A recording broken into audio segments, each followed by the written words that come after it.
오늘 발표의 마지막입니다.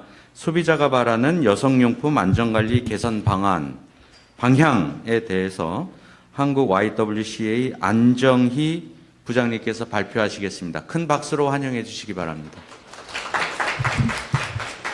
네, 안녕하세요. 방금 소개받은 한국 YWC 연합회 안정희입니다. 가습기 살균제 사건 이후에 우리는 그동안 의심 없이 사용하던 모든 것에 의심을 갖기 시작했고, 급기야 케미포비아라는 화학제품 공포증이라는 신조어까지 등장하게 되었습니다.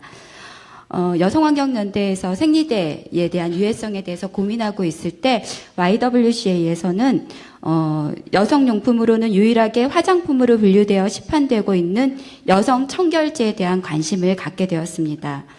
여성의 외음부를 세정 보습하는 용도로 여성들이 많이 사용하고 있는 이 청결제가 지속적으로 사용해도 여성 생식 건강에는 아무런 이상이 없는지, 그리고 여성 청결제의 성분에 대해서 궁금함이 이제 갖기 시작했고, 소비자들의 알 권리와 정확한 정보 전달을 위해 여성 청결제 안정성, 성분 조사와 소비자 인식 조사 사업을 한번 해보자라는 그런 결론에 이르게 되어서 작년에 2017년도 YWCA에선 부산 YWCA가 주관이 되어 조사를 실시하게 되었습니다.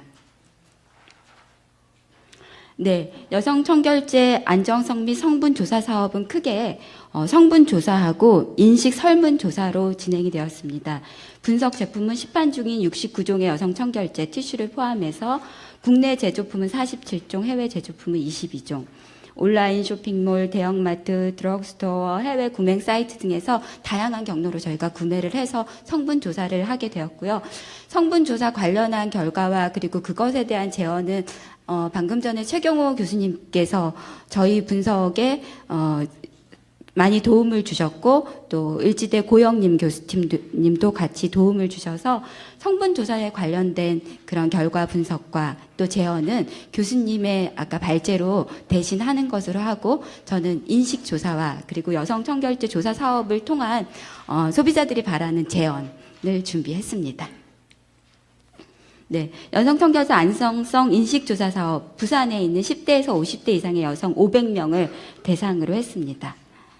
여성 청결제의 사용 유무는 71%의 여성들이 여성 청결제를 사용하고 있었고요. 아까도 말씀하셨다시피 기혼자의 78.5%, 그리고 출산 경험이 있는 여성 중에 80.8%가 여성 청결제를 사용하고 있었습니다.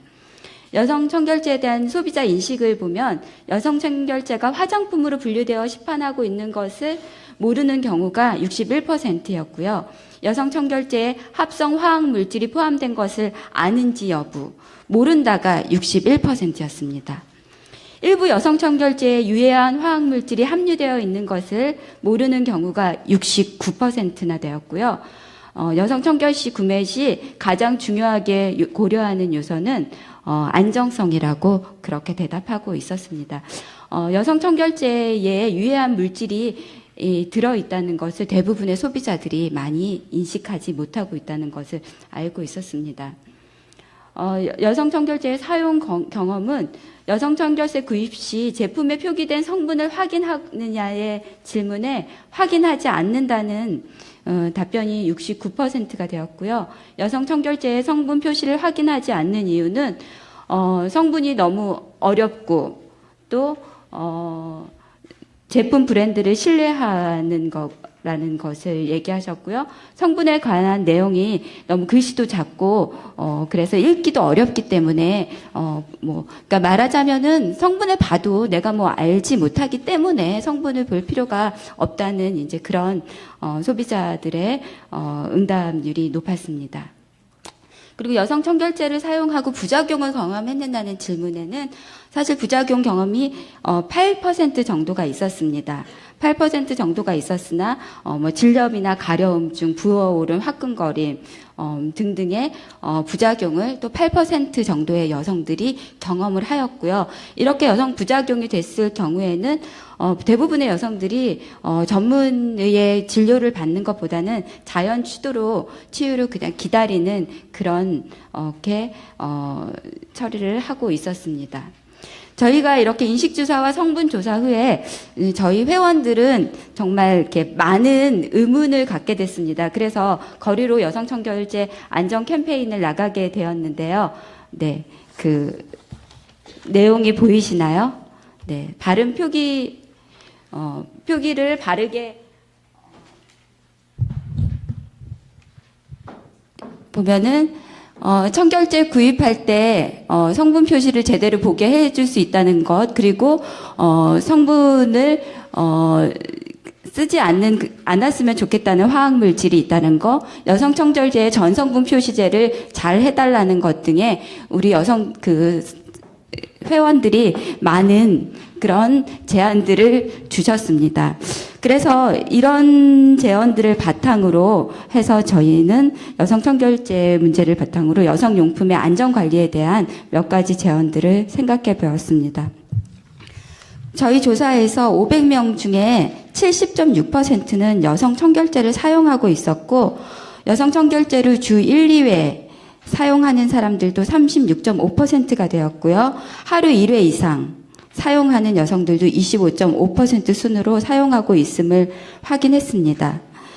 여성 청결제의 화학물질 포함 인식 여부는 몰랐다는 응답이 60.8%, 일부 여성 청결제 유해 화학물질 함유 인식 여부에 대해서도 69.4%가 몰랐다고 응답을 했습니다.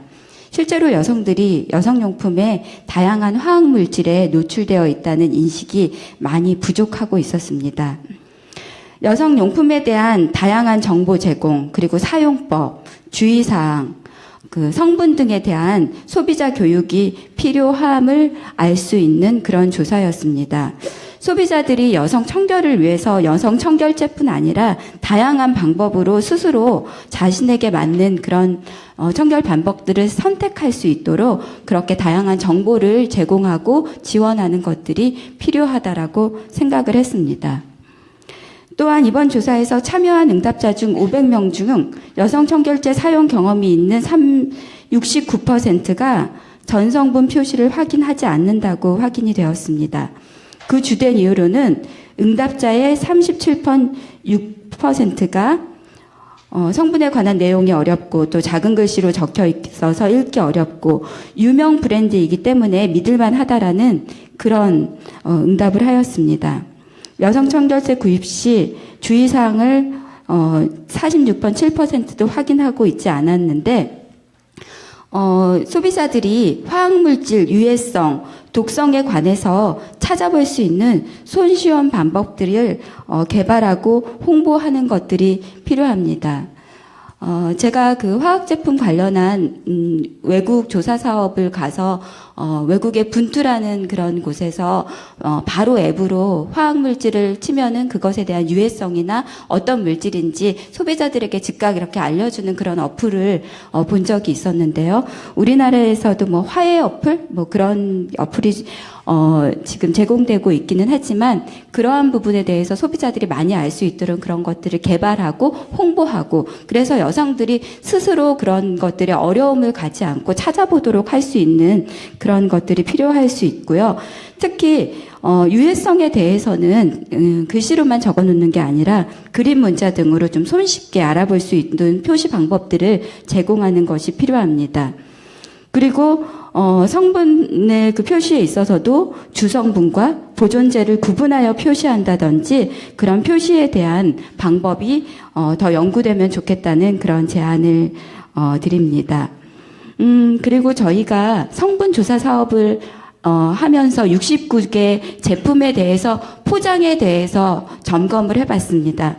1차 포장과 2차 포장이 있는데 모두 전성분 표시가 된 제품들은 단 21종에 불과했고요. 대부분들이 1차 포장에는 표기되어 있지만 뭐 그 외에는 표기가 되어 있지 않거나 그런 식으로 포장에 성분 표시나 주의사항이 제대로 되어 있지 않고요. 주의사항이나 사용 방법이 제대로 표기되어 있다라고 할지라도 어떤 성분 때문에 주의를 해야지 되는지 구체적인 사유 등을 기재하지 않아서 소비자들이 정확한 정보를 알 수 없었습니다.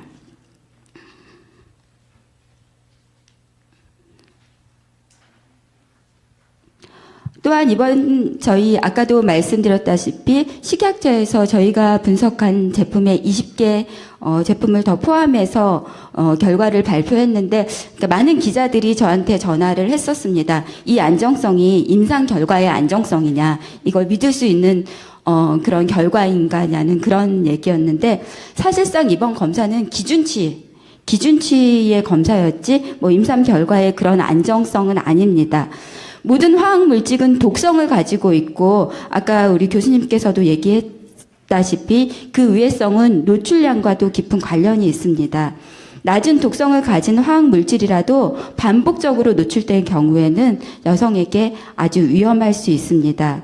또한 몸에 들어오는 경로에 따라 유해성이 달라지기도 하는데 일반적인 피부 구조와 다른 여성 외음부 흡수는 흡수율이 6배 정도 높다는 그런 보고를 참고했을 때 일반 피부를 기준으로 만든 화장품을 기준으로 만든 이 여성 청결제를 화장품 안전 규정에 따라서 적용하는 것에 대한 또 의무는 아까 우리 교수님께서도 말씀하셨고 저희도 그것에 대해서 다른 좀 더 연구가 필요하다는 그런 결론을 얻기도 했습니다. 또한 여성용품이나 여성 청결제, 여성 건강과 관련된 그런 국내 논문 자료들을 찾기가 어려웠습니다. 여성 생식 건강에 미치는 영향, 부작용 이러한 사례들도 체계적으로 진행되어 유해성에 근거한 그런 관리가 앞으로 절실히 필요하다라고 생각을 합니다. 이번 여성 안심 프로젝트에서도 아까 정기적인 성분 모니터링을 하시겠다고 그 내용이 나와 있는데요. 이러한 정기적인 성분 모니터링도 필요하고 특히 식약처 공정위 그리고 여성 소비자 단체와 협업하여 이러한 그 정책들이 그냥 정책으로 끝나는 것이 아니라 좀 더 내용을 다듬고 실효성 있게 나가기 위해서 끊임없이 협업 체계를 구축하고 또한 통합 관리를 하는 것이 필요하다라고 생각을 했습니다.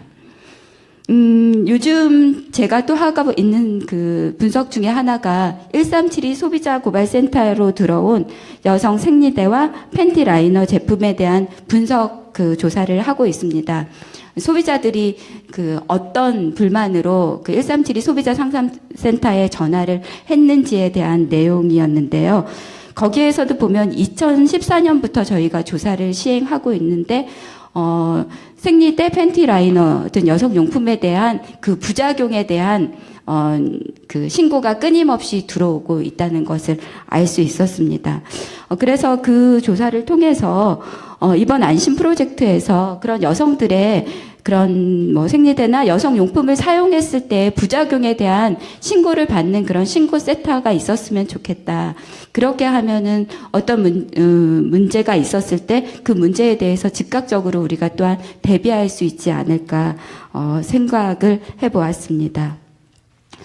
계속적으로 진행되는 그 화학물질과 여성용품 유해성에 관련한 문제 속에서 이번에 식약처가 여성건강 안심 프로젝트를 기획한 것에 대해서는 사실 여성 소비자 단체로서 박수를 보내며 아주 긍정적으로 생각합니다. 앞으로 여성 위생을 위해서 큰 역할을 할 수 있으리라 믿으며 실효성이 있는 정책이 되도록 저희 여성 소비자 단체들도 함께 지켜보며 또한 지원을 하도록 하겠습니다. 이상입니다.